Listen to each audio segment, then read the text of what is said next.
Hello, what is double jeopardy and how do you avoid it in legal proceedings? In legal proceedings, double jeopardy is all about putting a party through the rigorous process of a legal proceeding more than once, based on the same material fact or under the same issue or circumstances being considered. That is to say, you have prosecuted someone before and after being acquitted and discharged or convicted and served his term, you are now coming back to prosecute the same person on the same issue again. So double jeopardy is all about making sure that people do not suffer twice for a single crime, and as well as ensuring that legal rascality is reduced to the minimum or eliminated in its entirety per se. Okay, so how do you avoid double jeopardy? How do you avoid being charged for the same crime more than once? First, you can depending on the outcome of the crime or depending on the outcome of the proceeding per se, because you could be charged for either a public or a private law-based crime, whereby public law-based issue amounts to crime and private law-based issues amounts to contractual agreements that have obligations which you have to settle with the party that you entered into the agreement with. Okay, so it is not always about a crime. It could just be any kind of case, but double jeopardy is ensuring that you don't suffer for a single issue more than once within the legal procedural settings. Are you getting the point? Okay, so how do you avoid double jeopardy? First is to apply the concept of autrefois acquit and autrefois convict by virtue of section 36 sub 9 of the Constitution of the Federal Republic of Nigeria 1999 as amended.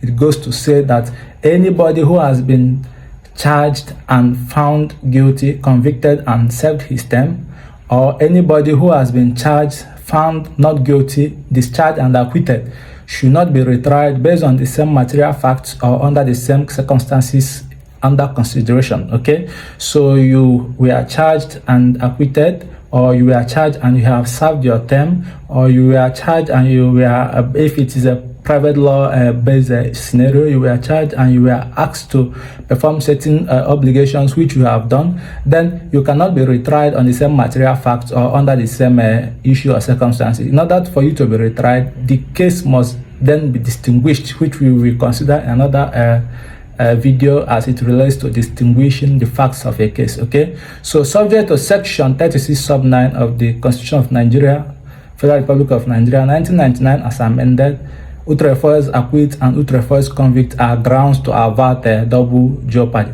Then subject to section 36 sub 10, we also have the pardon plea, which is a situation whereby a party who was charged and then is serving the term given to him and then pardoned by an executive, in this case a sitting governor or a sitting president, cannot be retried on the same matter again once the person has been pardoned. If not, the person should apply the pardon plea. Okay, so if we are looking at a private law scenario, then the case of autrefois acquit, autrefois convict and pardon plea becomes res judicata. That is to say that if a party you are into agreement with has been to the court and the court has given injunctions as it relates to obligations the party have to fulfill, if the party has done what is expected of him, then you cannot come back to court to recharge the party for the same crime or for the same issue under contention based on the same material facts or circumstances in consideration, because the person has done